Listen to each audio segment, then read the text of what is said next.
And we are back with the second segment of the GSMC Basketball Podcast presented by the GSMC Sports Network.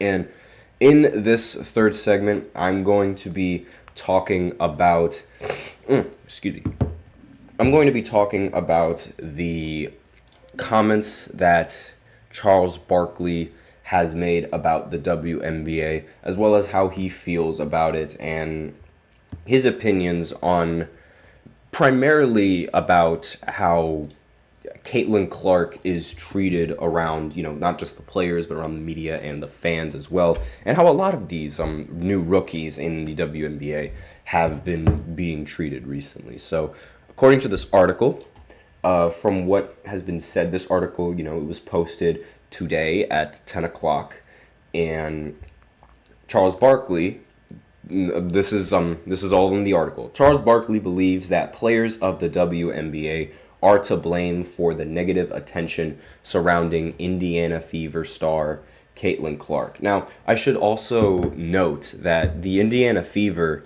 have clinched the playoffs, and this is the first time in 8 years that the Fever have clinched the playoffs.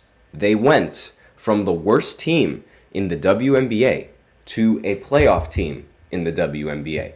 If that doesn't show you the greatness of Caitlin, I don't know what does. First year, immediately a winning team. And anyways, Charles Barkley, he says that much of Clark's stellar rookie season has been mired in toxic discourse that often extends far beyond the basketball quote. This is court, excuse me. This is just all in the article. This isn't me. So, through no fault of her own, many of those discussions have led to heated debates about gender and race. Some have interpreted the actions of WNBA veterans as acts of jealousy towards Clark and her popularity. Others have argued that on-court incidents, including flagrant fouls from Chennedy Carter, are simply examples of the kind of rough play a number one overall pick in the draft should expect. Now, Chuck appeared on the Bill Simmons podcast, and he called negative attention petty jealousness on the part of players. And he says, quote, "These ladies, and I'm a WNBA fan, they cannot have effed this Caitlin Clark thing any worse if they tried." Barkley said, "People believe what we say on television just because people don't like you or your personality.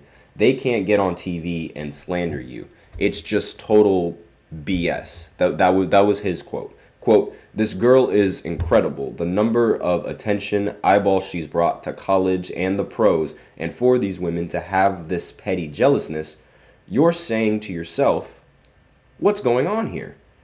And the thing I love about her, she never says a word. But these ladies, who I love and respect their game, they couldn't have messed this thing up any worse. There's been so much negativity, and a lot of it is petty jealousness."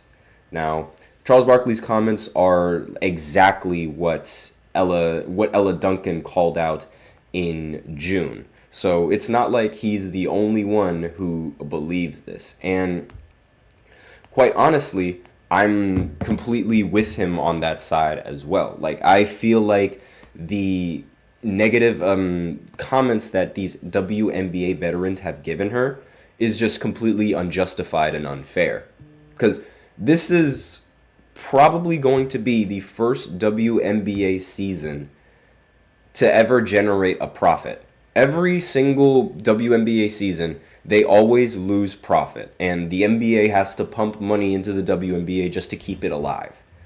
And it happened every single year until Caitlin Clark and Angel Reese entered the league. And I have not heard a single veteran say anything good about her.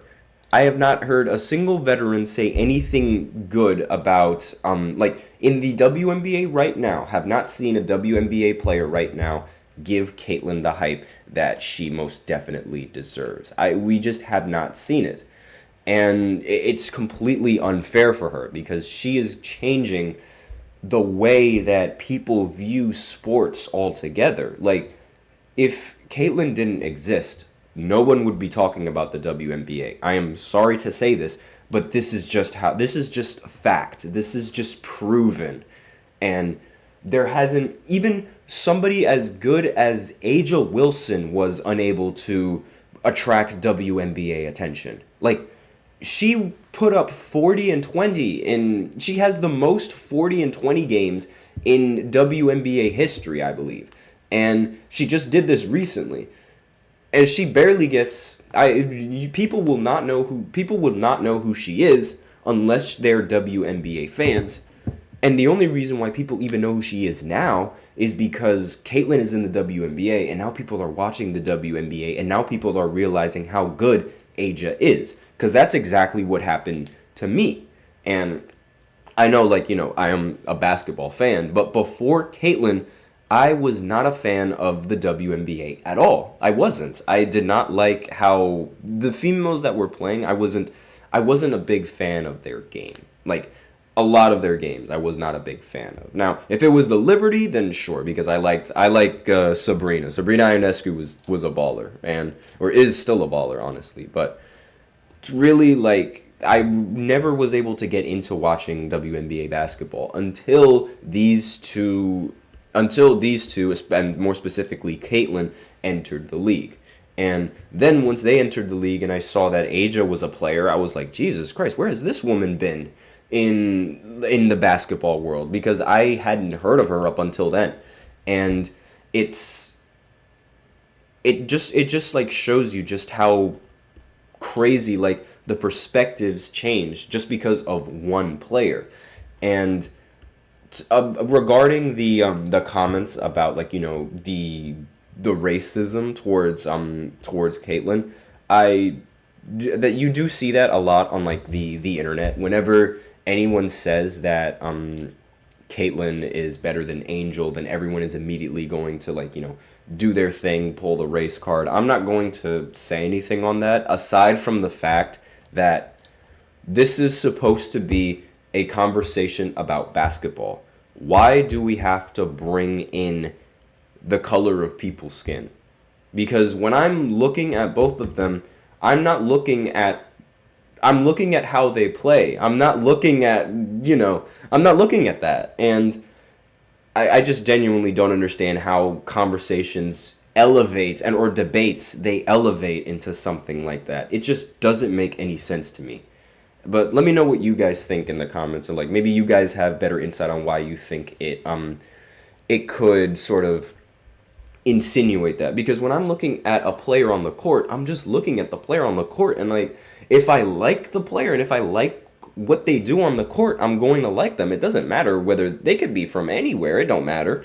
I'm going to like them. If I'm a big fan of their game, I'm going to be a big fan of their game. I don't see why the conversations have to boil down right into politics and stuff like that, and political views and ideals and things like that. It isn't a geopolitical class. It's basketball, and we should only talk about basketball, and I just genuinely just can't stand it. But aside from that, that's all Charles Barkley really had to say. So let me go ahead and go into a break, and we're going to go into the third segment, which is talking about Anthony Edwards again, and he's received a lot of backlash from his recent comments about Michael Jordan, and now he's getting even more backlash from Paul George. Yeah, Paul George is throwing shade at him on his podcast.